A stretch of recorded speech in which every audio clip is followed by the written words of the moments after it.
안녕하십니까, 윤과장입니다. 네, 오늘은 코스피가 결국에 조정을 받았습니다. 사실 시가랑 고가 보시면은 좀 플러스가 된 때도 있었는데요. 아무래도 그동안 며칠 동안 계속 올랐기 때문에 오늘 좀 음봉이 뜨면서 조정을 받았고요. 사실 하루만 이렇게 하락을 해도 굉장히 힘들어 하시는 분들도 계신데, 주식을 이제 편하게 좀 오래 하시려면은 그냥 이런 거에는 좀 자연스럽게 좀 적응을 하셔야 됩니다. 며칠 올랐으면 며칠 떨어질 수도 있는 거다. 그리고 2,500 중반 정도 되니까 조금 또 쉬어간다라고 생각을 해야 될 것 같고, 다만 이제 저는 장기적으로 일단 2,500을 좀 극복해서 2,600, 2,700을 향해 좀 가주기를 바랄 뿐입니다. 코스닥도 코스피와 마찬가지로 음봉이 뜨면서 마이너스로 일단 마감이 됐습니다. 투자자 동향도 그동안 외인 기관이 특히 이제 지난주에 많이 매수도 했었는데, 개인이 오늘 매수를 했고요. 당일 추이 보시면은 추이 음봉이 떴기 때문에 뒤로 갈수록 좀 이렇게 안 좋게 이렇게 마무리가 됐습니다. 그래서 이제 장중에 이제 좀 처음에 잘 출발했다가 하락을 계속 이제 하다 보니까 지금 코스피가 높은지 낮은지 이렇게 질문하신 분이 계셔서, 사실 그건 굉장히 좀 주관적이죠. 어떻게 이제 12개월 포워드로 볼 수도 있고, 아니면 지금 경제 전망을 좀 가미해서 생각할 수도 있고, 실적만 갖고 볼 수도 있고, 여러 가지 방법이 있겠지만 가장 간단하고 정량적으로 볼 수 있는 방법은 이제 PER, PBR로 보는 거기 때문에 이제 10년치를 한번 제가 봤습니다. 그래서 2013년부터 지금 2023년까지 쭉 봤을 때 이 빨간색 선이 PBR 선이고 파란색이 PER이거든요.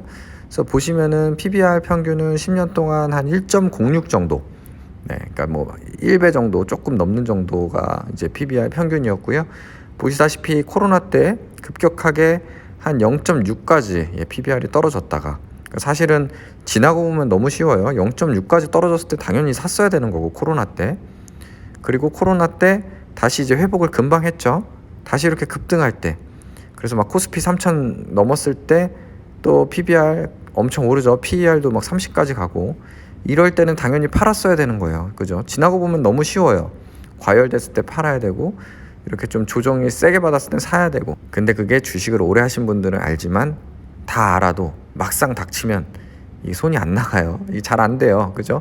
삼성전자도 다시 이렇게 7만 전자 가까이 회복될 거라는 걸 다 알았지만 6만 원 갔을 때 손절한 사람들도 많거든요. 저희 와이프도 좀 팔았어요. 그러니까 알지만 나도 모르게 내 손이 무서워서 팔아버리는 거죠. 아니면 이렇게 대출을 무리하게 받아서 내가 편안하게 투자할 수 없는 상황이고, 그러니까 그런 식으로 좀 되지 않게 멘탈 관리, 자금 관리 이런 거를 잘 해야 된다고 항상 여러 번 말씀을 드렸습니다. 다시 한번 좀 돌아가서 보면, 그래서 PBR 평균을 봤을 때는 지금은 어느 정도 수준이냐면 지금 한 0.98 정도 되더라고요. 그래서 1이 좀 안 됩니다. 1.06인데 그래서 한 7% 정도의 갭이 있고, 요 PBR로 봤을 때는 한 7% 평균까지 7% 정도 더 오를 여력이 있다. 물론 그렇다고 해서 반드시 오른다는 건 아닙니다.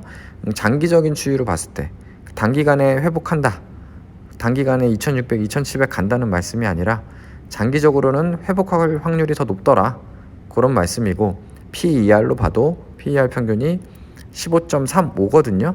근데 지금은 아직 15.35에 부족한 13점대이기 때문에 또 이것도 어느 정도 더 올라올 수 있는 그런 좀 여지가 있는 그런 상황입니다. 그래서 지금 코스피가 높냐, 지금 코스피가 너무 과열이냐라고 봤을 때는 아니다 라고 요 기준으로는 얘기를 해볼 수가 있겠습니다. 그래서 조금 더 희망을 갖고 좀 더 편안하고 시간을 갖고서 좀 기다려 볼 수도 있겠다라는 생각이고요.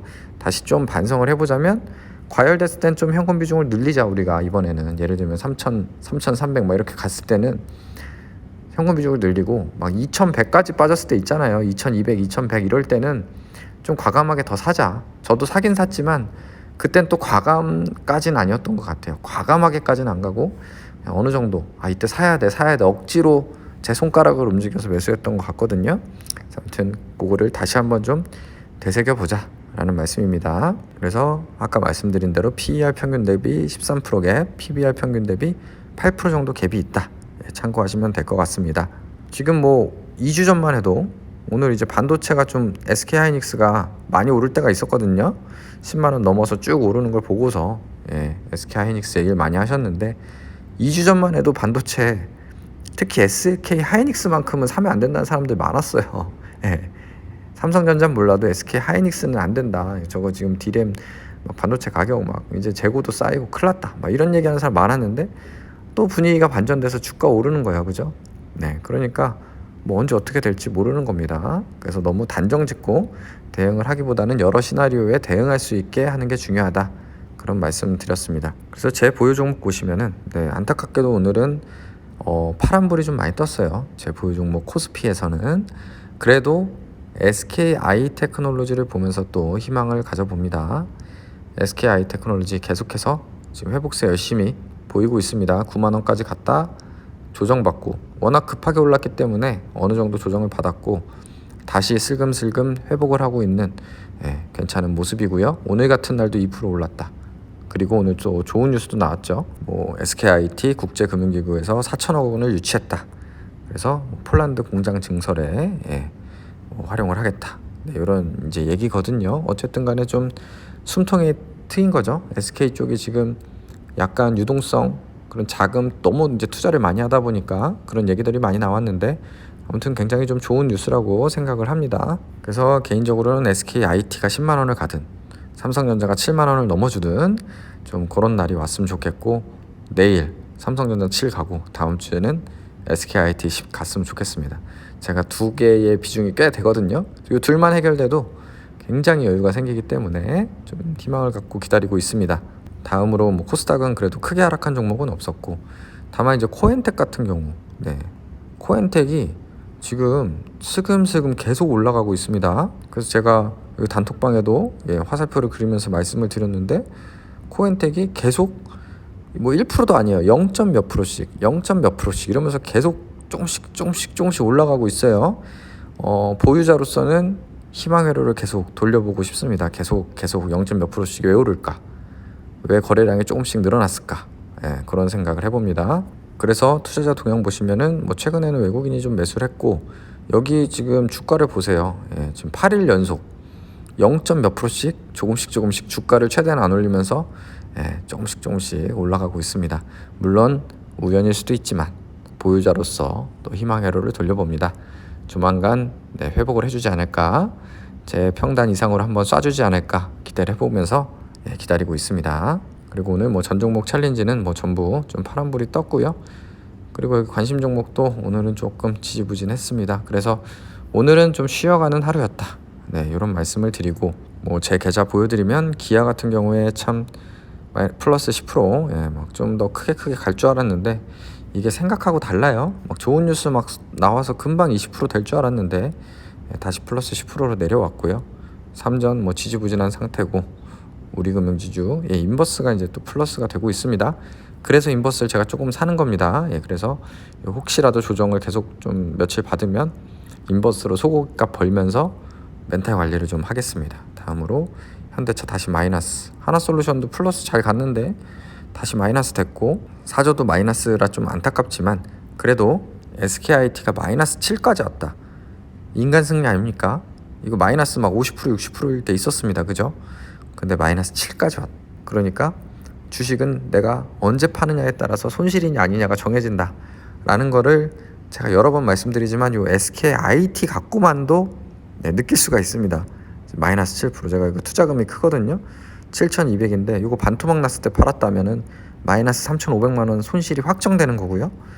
버텨서 지금 마이너스 500 왔으면 사실 3천만 원을 지금 제가 평가손익에서는 지금 회복이 된 거잖아요. 그러니까 엄청난 거죠. 그래서 그거를 내가 언제 매도 버튼, 매수 버튼을 누르냐에 따라서 수익률이 정말 크게 변할 수가 있습니다.